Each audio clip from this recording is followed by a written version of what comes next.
Bonsoir, bienvenue dans ce journal de l'économie. Non au licenciement boursier. C'est le cri de centaines de salariés du secteur privé qui ont manifesté ce mardi à Paris et en région parisienne. Virgin Megastore, Sanofi, Goodyear, Crédit Agricole, la Banque de France, toutes ces grandes enseignes sont actuellement confrontées à des vagues de licenciements.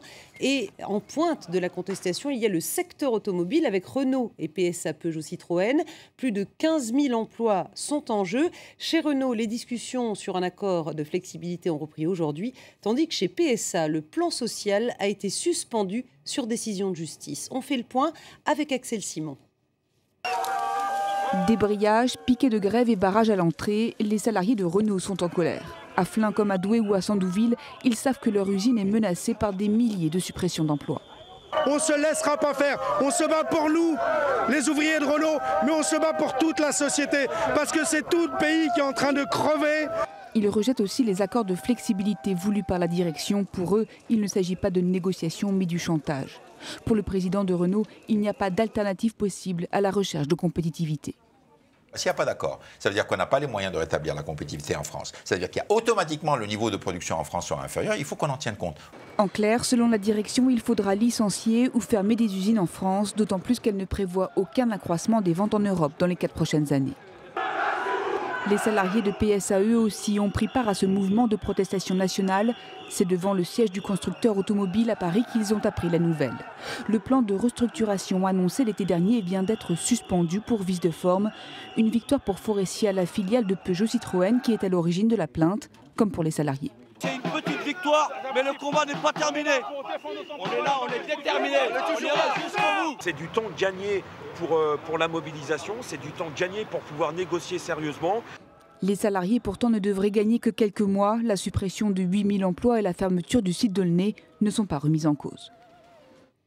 Et cette crise de l'automobile se ressent jusqu'aux États-Unis où Ford publie ses résultats 2012. Le constructeur américain est bénéficiaire sur l'ensemble de l'année à plus de 4 milliards d'euros, mais grâce au marché nord-américain. En Europe, il perd 1,2 milliard d'euros et ce sera pire en 2013. Toujours à l'heure du bilan, les constructions de logements neufs, ont nettement reculé en France, toujours pour l'année 2012, moins 19,6%. Aucune perspective de rebond n'est prévue cette année, un signe de plus que l'activité stagne dans l'Hexagone.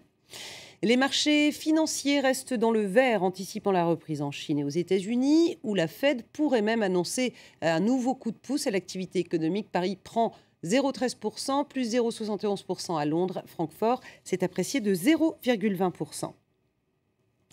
Des fonds internationaux pour le Mali. Une conférence de donateurs s'est tenue ce mardi à Addis Abeba, en Éthiopie. Bilan, 338 millions d'euros devraient être débloqués au titre de l'aide militaire et humanitaire. Hier déjà, le FMI annonçait un prêt d'environ 14 millions d'euros pour le Mali. Une bouffée d'air pour cette économie mise à mal par l'instabilité politique. Un heureux dénouement pour la conférence des donateurs. 340 millions d'euros ont été récoltés pour le Mali. Une enveloppe qui servira d'abord à financer le déploiement de la force africaine sur le terrain et la restructuration de l'armée malienne. Merci au nom du Mali, merci au nom du peuple malien, merci au nom de notre sous-région et de l'Afrique tout entière. Merci beaucoup. La somme récoltée a aussi une dimension humanitaire. Elle constitue une aide au développement devenue indispensable. Le Mali est l'un des pays les plus pauvres au monde, un pays quasiment divisé en deux. Au nord, de vastes étendues désertiques, une région pauvre qui s'est de tout temps sentie délaissée par Bamako, devenant un terreau fertile pour les islamistes. Au sud, une région plus fertile et plus riche en ressources naturelles, notamment le coton, une filière qui emploie près de 15 millions de Maliens. Le pays est aussi le 3e producteur d'or du monde, avec 50 tonnes produites par an. Cela représente 15% de sa richesse nationale. Les gisements d'uranium aussi sont l'un de ses atouts, tout comme le pétrole, des réserves d'or noir qui se trouveraient dans le nord du pays et qui ne sont pas encore exploitées. Peu de groupes pétroliers se sont implantés localement, peu pressés d'investir dans une région peu stabilisée. À terme, l'exploitation d'or noir pourrait renflouer les caisses de Bamako, une fois l'aide internationale épuisée. En Italie, après-midi de grand oral pour le ministre de l'économie, interrogé sur le scandale de la banque Monte dei Paschi di Siena. Renfloué par l'argent public, l'établissement a dû révéler 720 millions d'euros de pertes supplémentaires sur produits dérivés. Mise en cause aussi l'acquisition, sans doute surévaluée, d'une concurrente, Anton Veneta. Du coup, les critiques pleuvent sur la banque centrale italienne chargée du contrôle et dirigé à l'époque par un certain Mario Draghi. Le ministre italien de l'économie a pris sa défense ce soir. Toujours dans le secteur financier, Royal Bank of Scotland pourrait payer une amende de 585 millions d'euros aux autorités américaines et britanniques, une façon de mettre fin aux poursuites liées au scandale du LIBOR. L'information non confirmée est dans le Wall Street Journal. Elle a entraîné tout le secteur bancaire à la baisse en Europe ce soir. Au chapitre des déboires, Anglo-American qui voit encore augmenter le coût de son investissement à Minas Rio, une énorme mine de fer brésilienne qui ne devrait produire que fin 2014. En attendant, le géant minier africain, sud-africain même, va passer une provision de 3 milliards d'euros pour dépréciation d'actifs. Puis toujours au chapitre des entreprises, Philips continue son recentrage sur les activités rentables.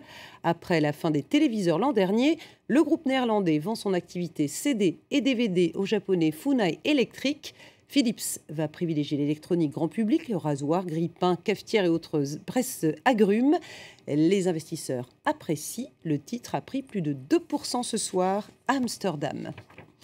Enfin, un cap est franchi. Malgré la crise, le nombre de touristes a dépassé pour la première fois le milliard en 2012. Autrement dit, un Terrien sur 7 a voyagé hors de ses frontières d'origine l'année dernière. Ce sont les pays émergents qui ont porté cette croissance.